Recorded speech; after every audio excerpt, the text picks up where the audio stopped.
Janitorial Manager presents the Business of Cleaning podcast, the podcast that brings you the information you need to be successful in the cleaning industry.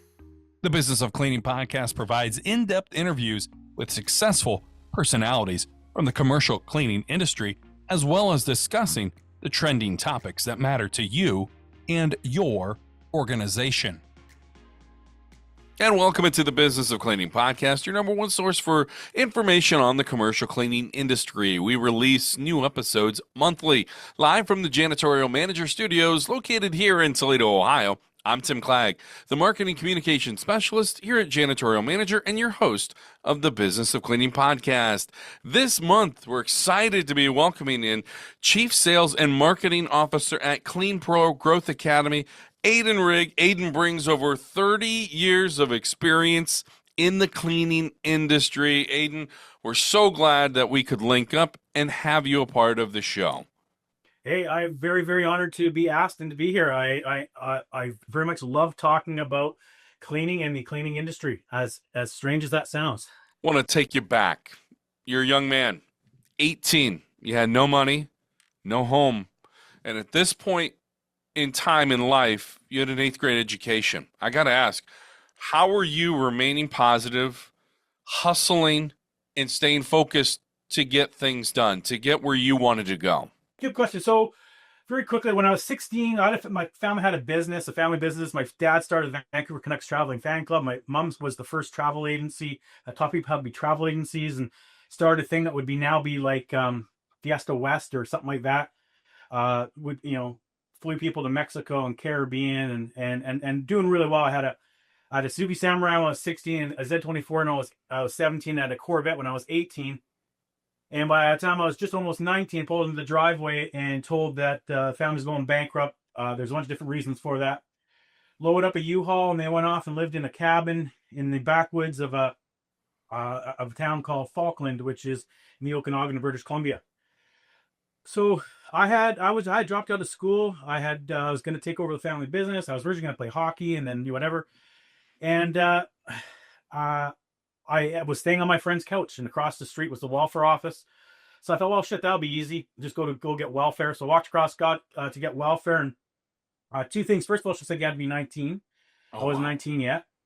And so I thought, oh, okay. Well, I'll just got a few months to go until I get 19. So in the meantime, I'll look for a job. And it was tough. I was building log houses, doing dishes, working in a beer and wine store, just trying to get anything to work. And finally got a job in the newspaper. It said $20 an hour, and at that time that was big money. So I went to this interview, and there was like 8 people in a room. This guy comes and he starts talking, and before I know it, he's got this Filter Queen vacuum and he's showing all this stuff, and he's good on him. He made it look magical, right? And he's like, you go sell this, and it's $20 a demo.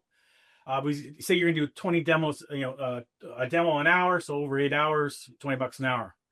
I had no option, so I thought, okay, I would do that. Obviously, very quickly they would try to get you on to just straight commission. So I did that for a few months, and I was with this guy. His name was Kevin, and ran into a few years ago in the airport, and he reminded me of some things I'd forgotten about. But we had some fun times. We did some calls, and I remember a lady saying, "Hey, get out of here. You don't want my husband to come home." And we're like, we're fine. We're showing how to do the vacuum. And husband comes home and he was crazy. Oh, no. Oh, yeah. And you kind of remind me, I got the hose around my neck. We're going to the car, putting it in the trunk. And so we worked together a few times. And then I had a really, really, really, really, really crappy car. Went to go work one time and it started catching on fire.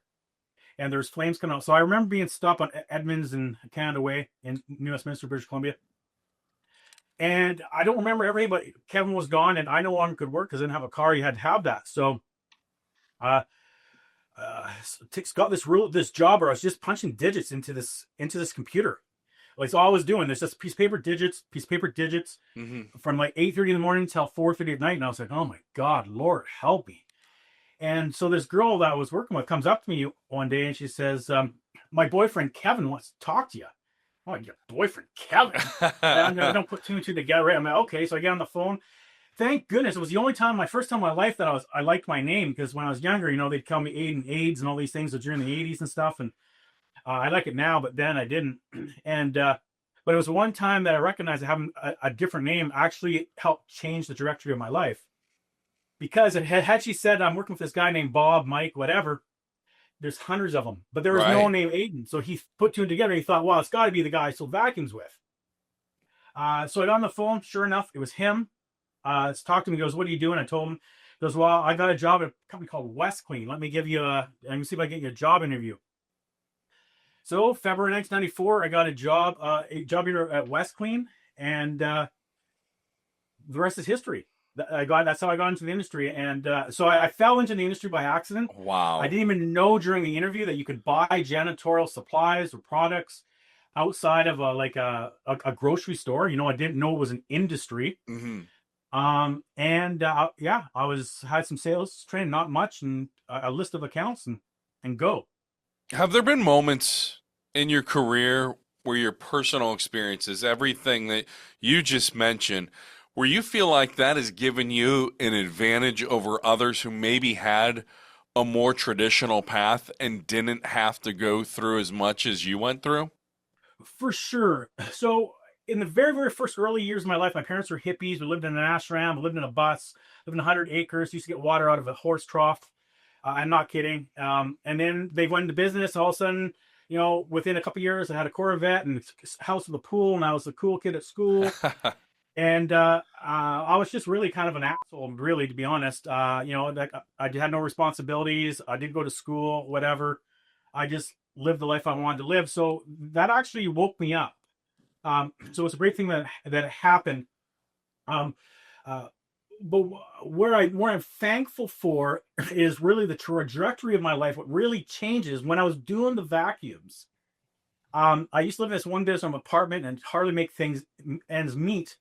And I turned on the TV one night, and there was the guy from the show That's Incredible.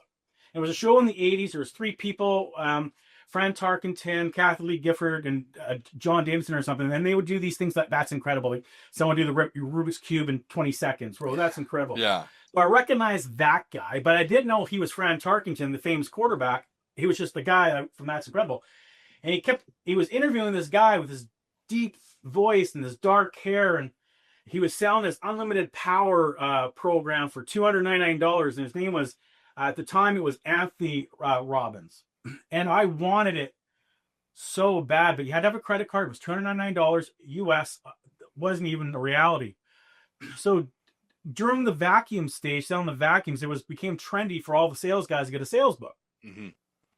So I went to the I remember some guy had Zig Ziglar on closing and different things, and I went to the bookstore and I saw the Unlimited Power, and it was from that moment where I read that book probably 14 or 15 times, no exaggeration. And then I went from there into Brian Tracy and started learning about Brian Tracy and the 7 mental laws, and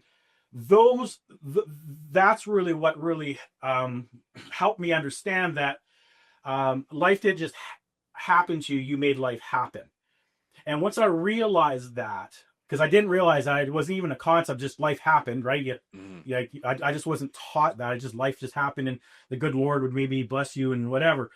And I didn't realize that. And so once I learned that and learned the mental laws and stuff like that, that was really, really, really powerful. And then made me realize I was responsible.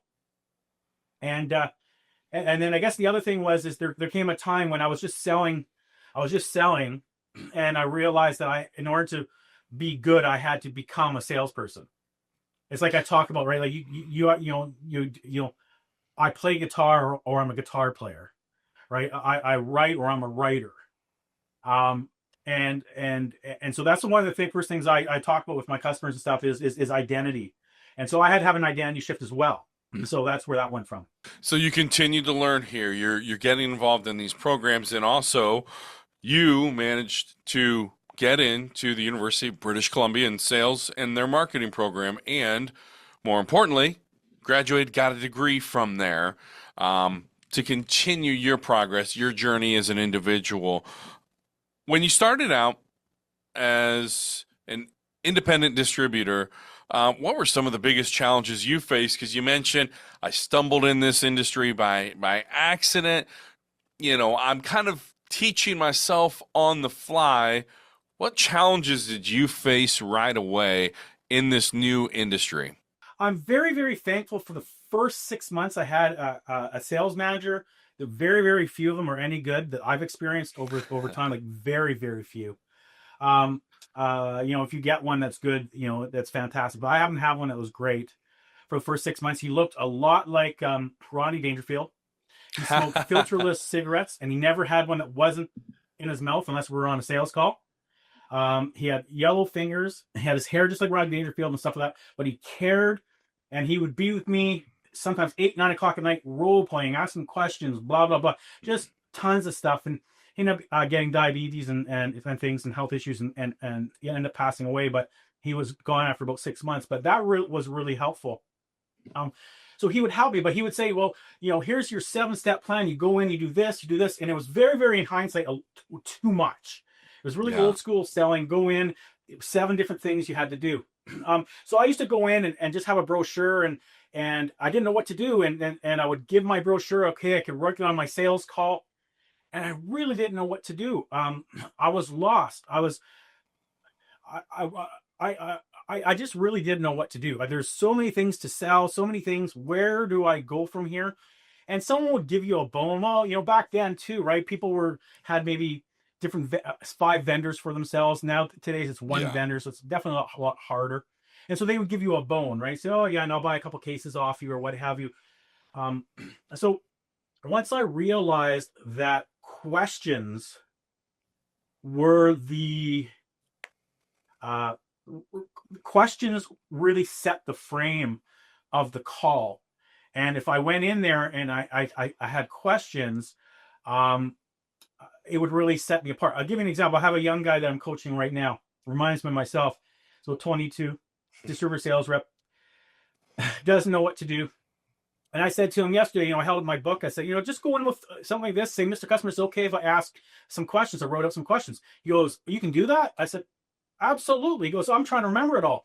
I said, no, just say you've wrote these questions out and you'd like to ask them. I said, first of all, they'll think really highly of you that you've prepared like that. Mm-hmm. And so that's what I used to do. I used to have these questions, and I didn't even know this process of asking questions properly at the time. I'd had someone in passing tell me about spin selling. And spin selling was an acronym, which was situation, problem, implication, and the payoff, the need payoff of it. So I didn't understand the implication and the need payoff. I really didn't understand that. But what it allowed me to do is have a process, and this is before the internet. So I'd walk in front of a customer and I'd be like, okay, S, situation. Mr. Customer, how many employees do you have here? Mr. Customer, how many locations do you have here? And I was able to, okay, situation, right? And then I was like, oh, Mr. Customer, what's their biggest challenge as it comes to this? And they'd say, oh, well, it's this. And now I had a problem I could solve. Times have changed now. You have to create problems. You can't find problems. Okay, so if a customer has a problem now with the internet, it's already fixed and it's in a price-driven conversation.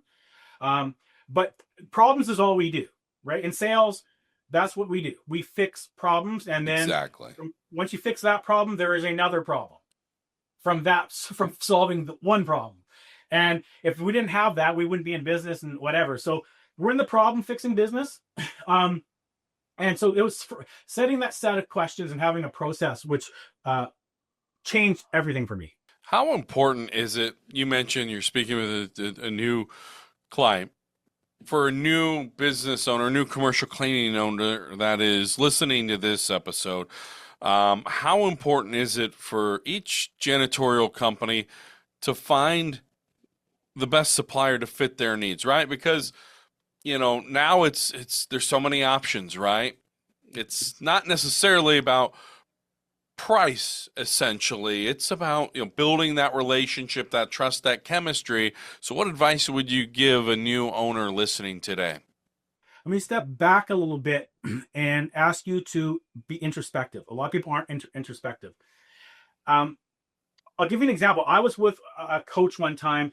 I was in charge of Western Canada for Air Camp Ecolab at the time, and I was with my boss at the time, and we're at a it's called Riverview Hospital, and it's where all the people that were psychotic and schizophrenia and all that stuff, and just nuts, right? That's where they were.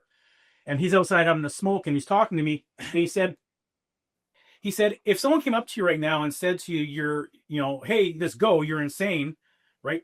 Taking me to go put me back in the room because I'm an inmate, I'm an inmate there, whatever you would call it. He goes, how do you prove you're not? I don't know. He goes, well, it would be on how you think, and it would be with what you say. Do you think like them? Because if you're too out there, then you're going to here. But that if you conform right to them, then you're just average. So there's that fine line, because there's a fine for being out here and out there. And that always stuck with me, because in our heads, in my head, I'm fantastic, right?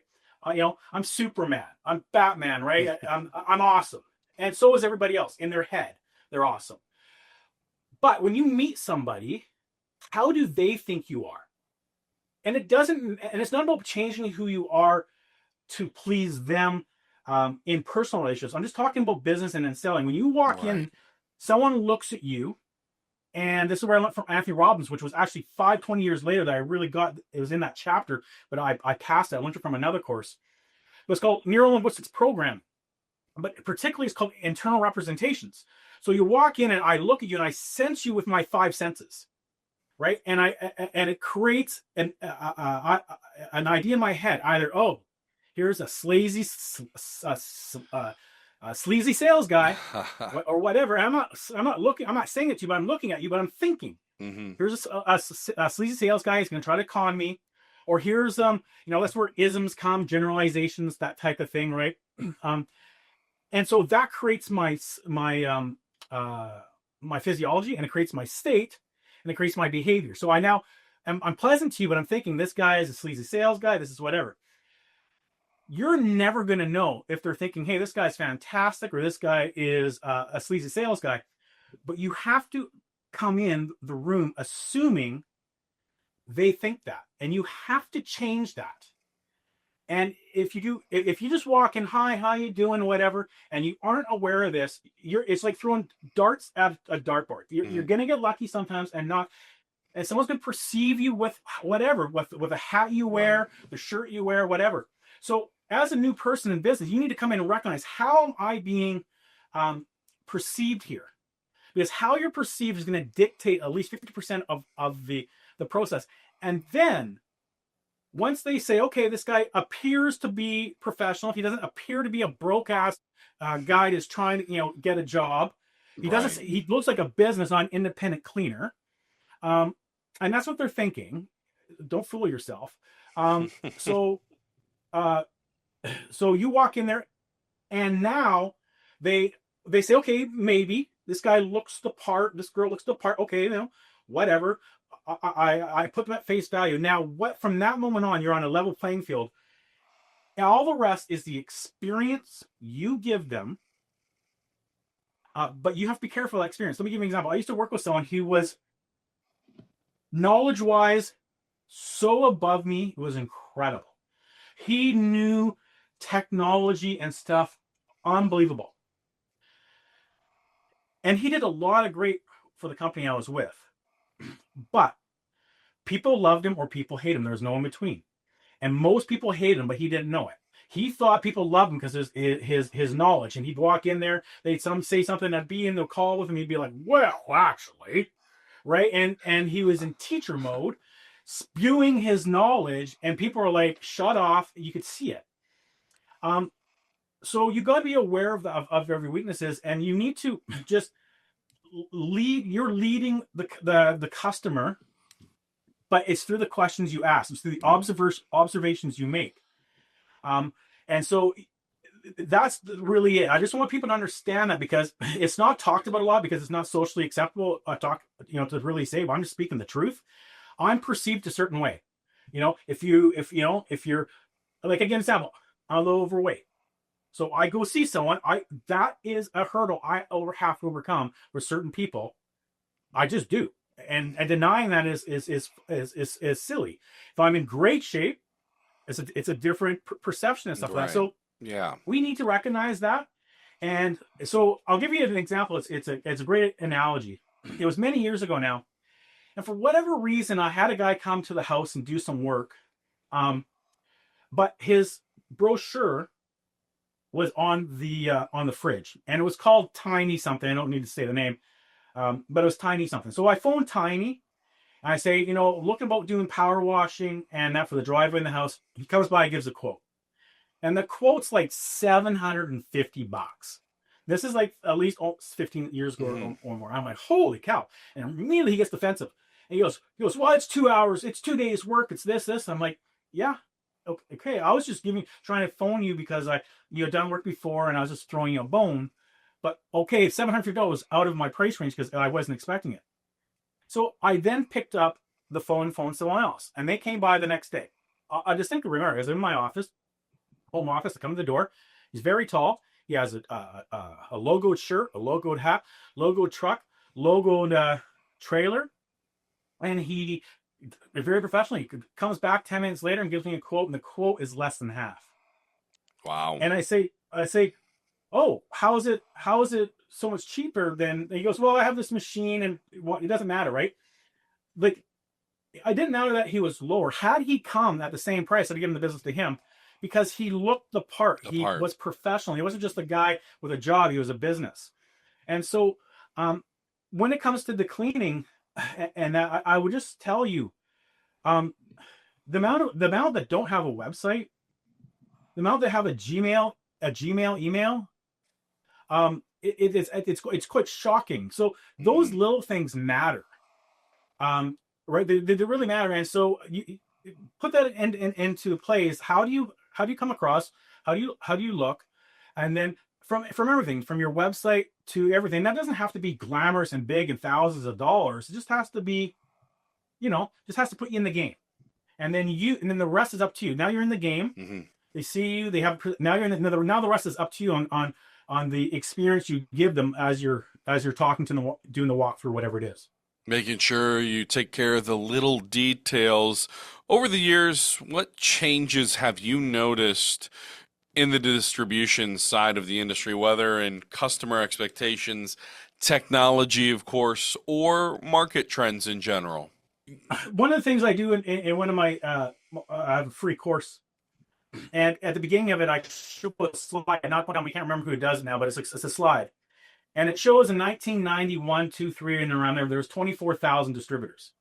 When this slide was done 5 or 6 years ago, there was 4,000. At my best in America, at my best guess right now is there's under 2,000. I think there's more like 1,500, but there's around 1,500. Now, of those 1,500, just under 500, I cannot find anywhere on the internet besides the name of the business and the phone number. There is no one that works for that organization that has done a blog, that is on LinkedIn, nothing. So 25 to 33% of the industry, of the Jan-San distributors, have no digital footprint whatsoever. Think of that. That's incredible. Yes, what changed by saying, well, there's consolidation, and they're being bought by the big box movers, and all the box movers want to do is they want to move pallets. That's all they want to do. And so they're setting themselves up to have what used to be B distributors, or now A, because all now A distributors, all the A's have been bought. As an example, Imperial bought Brady a few weeks ago. So right, yeah, the A's are gone or going. So the B's now are the A's, and they're being forced in many circumstances to buy from the box movers. And the box movers are their competitors on the accounts that they really want. So the large school boards and massive building service contracts and property managers that go across the United States, they're your competitors on. The ones that cost money to deliver the box and drive it, and the gas money and the packaging of a $300 order and stuff, they're giving you that. So unless you change completely a 180 of who you are and how you do business, for almost every single janitorial distributor company that I've run into, there are exceptions. You are either going to be bought, which probably a lot of them want to be, or you're going to go out of business or you're going to stay where you're at. And when I come to you and I say, what's your competitive advantage? All of them tell me the same thing. Oh, it's our service. You know what? The guy down the street, there's a block down the street, says exactly the same thing. Your service is not a competitive advantage. Your service is right to play the game. That's it. Like, that's it. That's your right to play the game. And the fact that you maybe have someone that you've hired who really knows equipment well and can go fix the equipment and stuff, that's great. That's needed, 1,000%, until he leaves, and then you're going to have no one. Mm-hmm. So you need to have an infrastructure, a system, create differentiation. And so few have that. So all I've seen is all the knowledgeable reps retire. And most of the reps now, I mean, I'd love to sit there as an example. Wouldn't do it, but I'd love to sit there with you, and a rep walks in and bet a 20 with you, and say, and put a 20 on the table. Say, okay, let's really screw this guy up.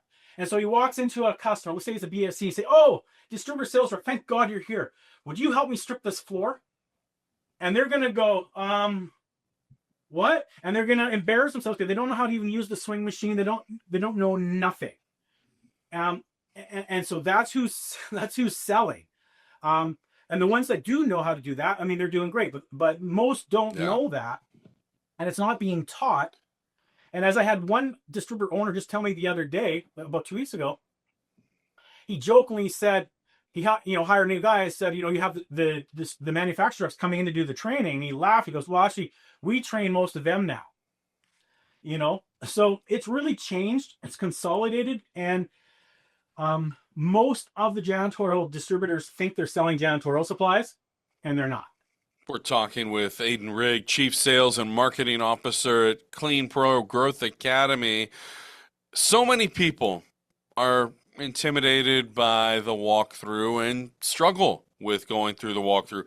This is one of your specialty areas, and I know it means a lot to you. In your experience, what makes a walkthrough truly successful in setting a tone for a potential partnership and landing a contract? That's a good question. I work with a bunch of people that, we have a team of people that really focus on this, and we have a group, we get together once a week and talk about things, all of that. And really, you win the deal at the walkthrough. Right? A lot of people think you win it at the bid, but you really win it at the walkthrough. And the reason for that is, I don't know what I don't know as the customer. But when I go through a walkthrough, what are the things that I don't know that's going to help me with my business? Anyone, and I mean anyone, can mop a floor and can spray a desk and wipe it. Anyone can do that. And that's just using the supplies or using the product. Not anyone can clean properly, effectively, and from a health perspective. And more than that, it goes, your service, green, and health. And then the next level is risk reduction. So you're in the risk reduction industry. People, planet, profit, sustainability, right? Sustainability is about risk reduction. So walk into that building looking at it holistically. So I just went through this today with a coaching client. So you walk into the building. What's the first thing you should do before you walk in? You look at the front and you say, okay, there's no outdoor matting. Okay. You walk in the second. Now, is there any matting in the foyer? Is there any matting as you walk in? Yes or no, right? So you're documenting this. You're looking at the fact there is no matting and there's dirt penetration in the floor, right? You look at the floor pad and there's powder on the floor pad, right? That meaning the floor finish isn't adhering, meaning that as they're burnishing, it's coming off the floor, it's going into the air, and it's on the floor pad because there should be nothing really on the floor pad, right? If you're burnishing, so there's all of these things are impacting health, productivity, cognitive function, all of these things, and we all know fragrances, VOCs, right? All impact health. So if you're walking in, you're identifying all these areas. The vents, right? How many times do you look up and the vents just filled with hair and stuff? So there's all of these things, and it's all contributing to the impact of the people in the building, to the environment based on the products you're using, and then the outcomes of those two things not running effectively is an impact on profits. Maybe it's sick days, maybe it's lower productivity, all those things. So that's really what the business you're in. Mm-hmm. And if you can get away from whether or not you're selling supplies or selling services, and you're selling health, you're selling sustainability, depending on your perspective and the size of the account, then what you can do is you can change the game, because most people don't recognize it. Let me give you an example. You're doing a walkthrough and you notice they have chemicals. All right. Now, number one, is the chemical labeled properly? Okay. Those little things like that, because now they're running regulatory compliance issues, right? But there's little things. It's like, okay, what's the pH of the general purpose cleaner they're using?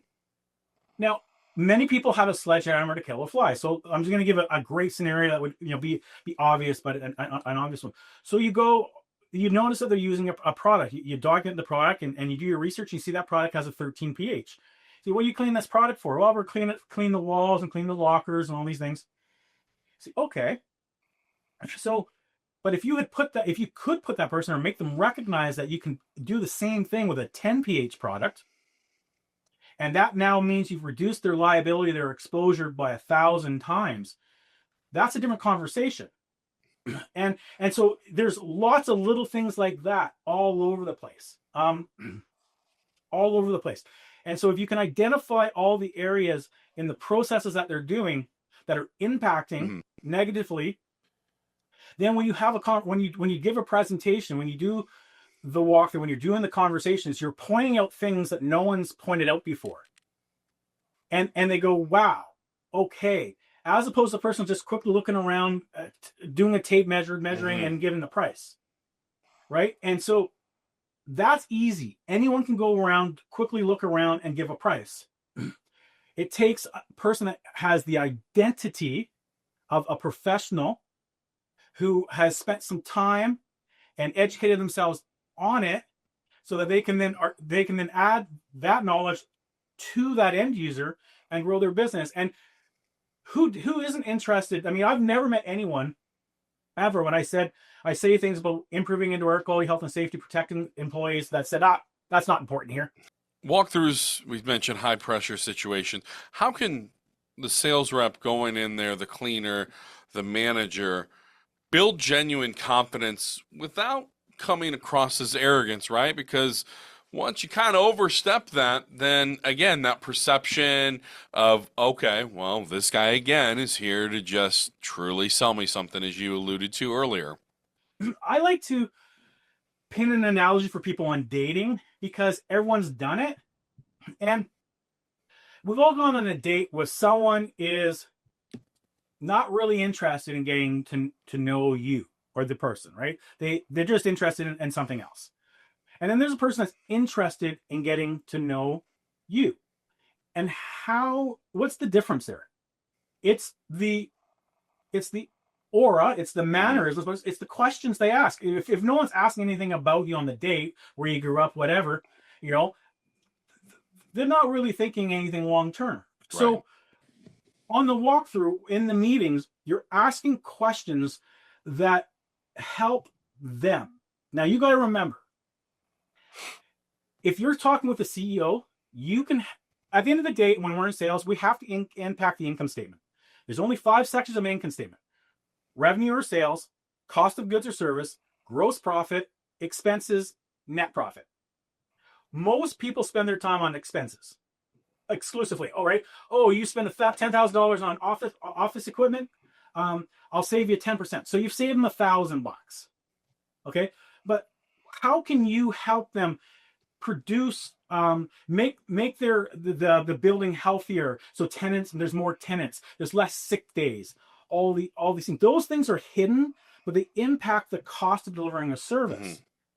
And so the difference becomes on the revenue, right? It's top line. A lot of people don't know this. Income statement is top line, and the bottom line is the bottom line. So when anyone says it's all about the top line, it's all about the bottom line, they're talking about the income statement, and that's the language of business. So everything we do, how can we impact that income statement? And that person you're selling to or talking to, they're either directly responsible for the income statement as a CPO, right? Or a manager is still directly responsible for that income statement, but maybe only on a smaller area, maybe just for that building, maybe just for that region. But that's where they're all responsible for. And they're trying to have a conversation with you to help them save on their profits, right, on their income statement in the expenses area. And so most people have a conversation about doing the cleaning cheaper to save them on that small little piece of expenses and that one line item of cleaning costs. And I'm encouraging you to have a conversation to show them that this is very marginal. You're spending $30,000 a year on cleaning, and I'm going to ask you to spend $35 with me. I'm going to ask you to spend $40. But here's all the things that are taking away from your income statement, or taking away from your profits. If I can show them, that they can keep employees reducing sick days by, like 46% in some cases. Right. But people don't equate cleaning with it. It's how we frame it. How are you framing the conversation, right? When you talk to them through the questions, are you framing it that you're just a cleaner? Are you framing it that you're here to help them improve the health, safety, and of the building? And it's a completely different conversation. Completely. Yeah, and I mean, you know as well as I know, those health days decrease, those 6 days decrease.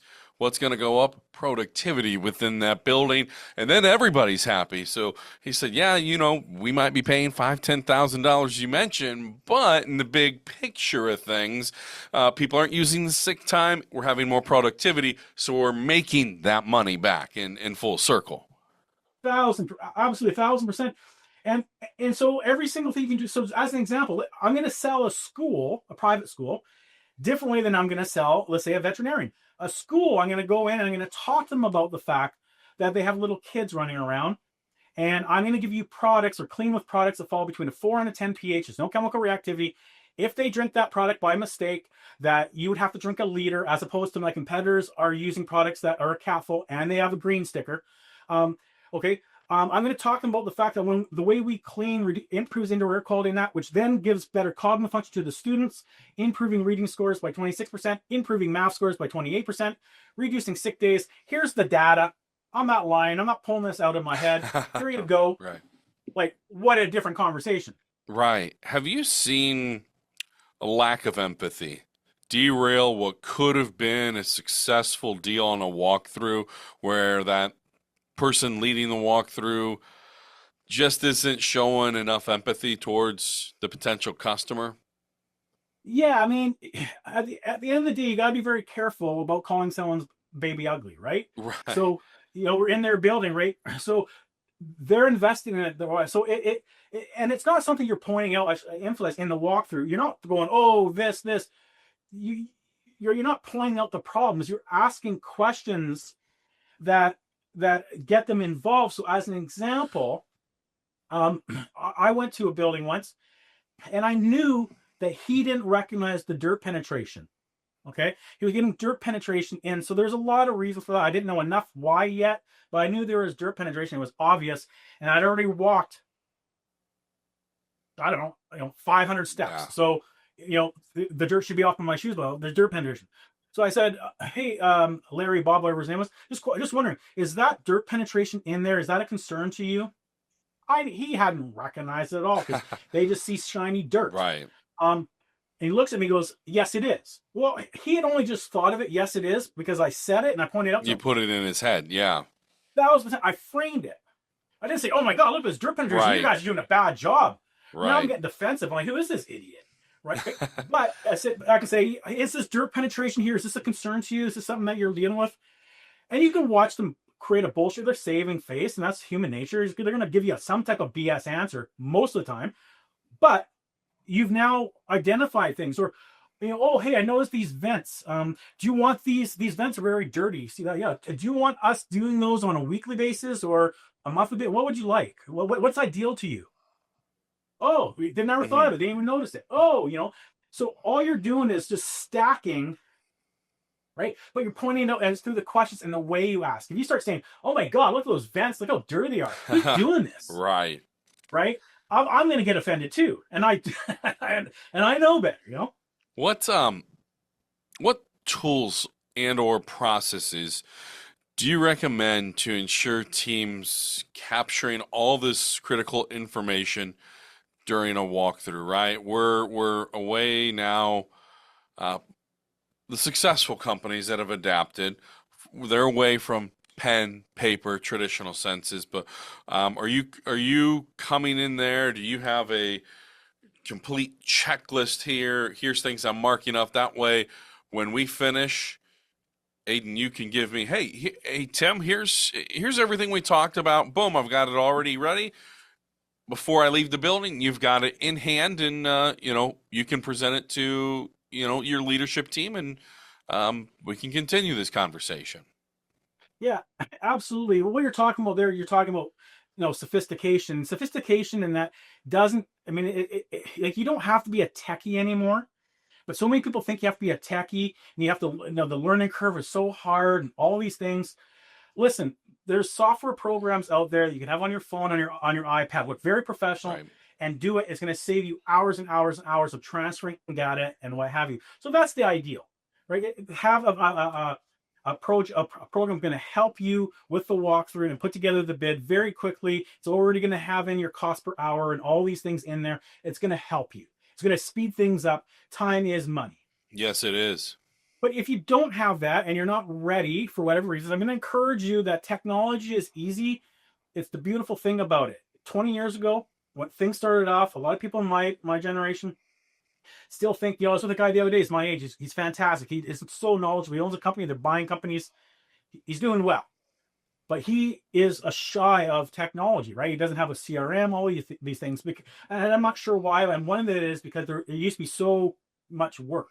Mm-hmm. It's very easy to have a program and to do that. Yeah. But if you don't have that and you're not ready yet, at least have a checklist. You walk in there and it says foyer, right? And you take and do these things, and then you can take that data.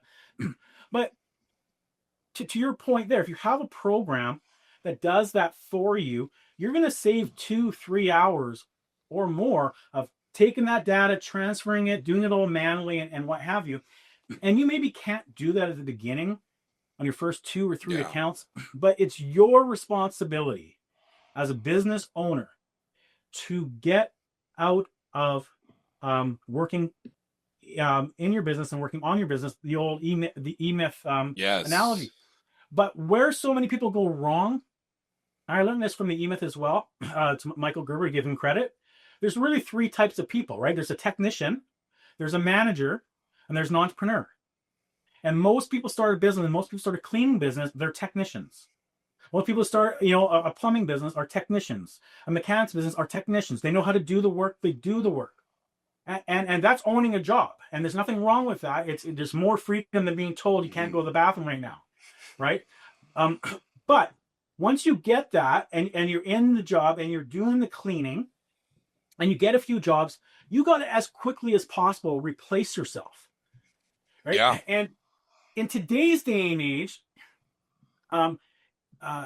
you can do that so much more with technology. Just to circle back for a second, when you take the rich dad, poor dad, Robert Kiyosaki's equation, he says one side of the equation is employee, below that is self-employed, you own a job, and your job is to go over to the other side of the equation, which is a business owner, and then you take your money and you invest it. So that's the quadrant. And he says, this book came out in 1996. He says going from a small business to a business owner is 500 people or more. Well, that's 1996 thoughts, technology. Okay. Right. With technology now, you can make cold calls. You can do so much with automation and stuff like that you don't have to have this big team, but you just have to take yourself out of technician mode and put yourself in entrepreneurial mode, and, or whatever one you're best at. Either hire an entrepreneur to help, be the face of the brand, or you be the face of the brand. You hire a manager, put in your systems, your SOPs. But you got to get out of being a technician. And so many people are like, well, no one cleans as good as me. No, I know they don't. Right? I know they don't. So you got to embrace technology. That's what I'm trying to say. When you're doing the walkthrough, get technology as fast as you can. And I'll leave it at that. You've got a tremendous experience with lead generation. What are some of the most effective and efficient inbound tools that you've seen cleaning businesses use to attract new prospects and those prospect clients?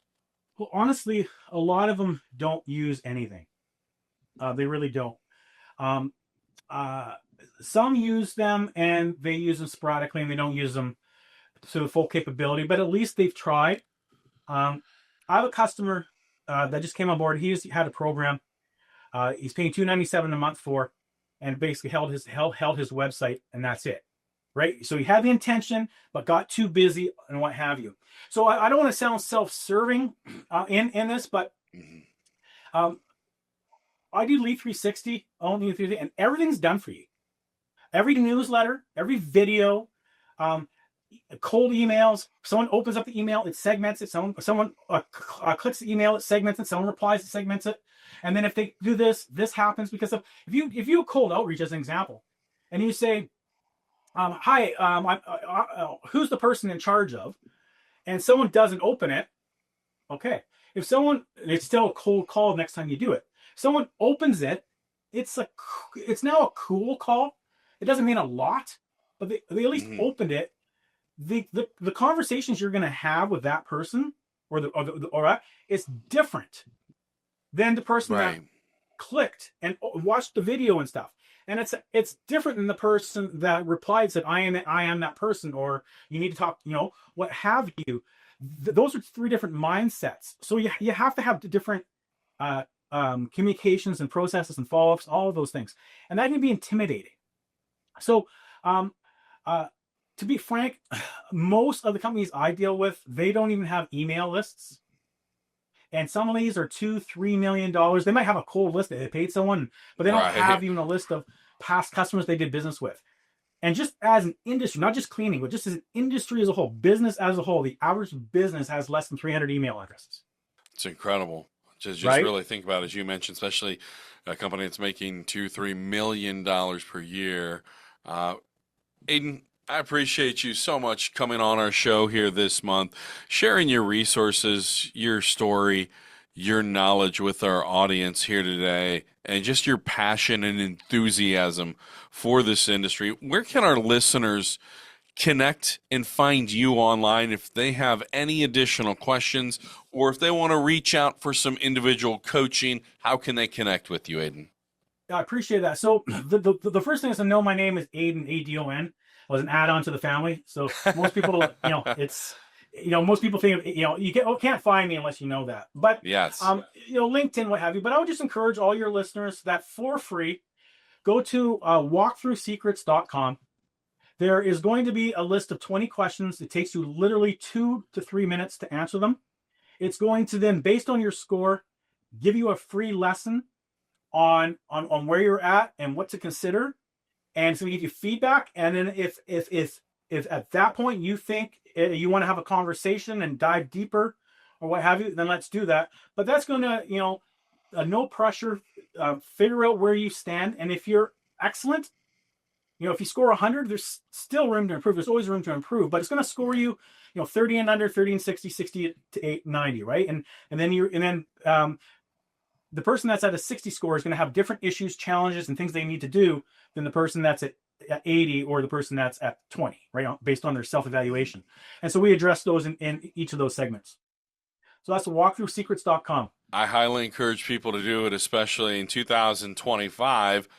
What can you say is free, as you were just mentioning, to take that assessment on your website. That will conclude this month's edition of the Business of Cleaning. Be sure to subscribe to us on Spotify, Apple Podcasts, Amazon Podcasts, or wherever you get your podcasts from. Also, be sure to leave us a 5-star review and your comments. From everyone at Janitorial Manager, our guest, Adon Rigg, I'm Tim Clagg saying so long until next time.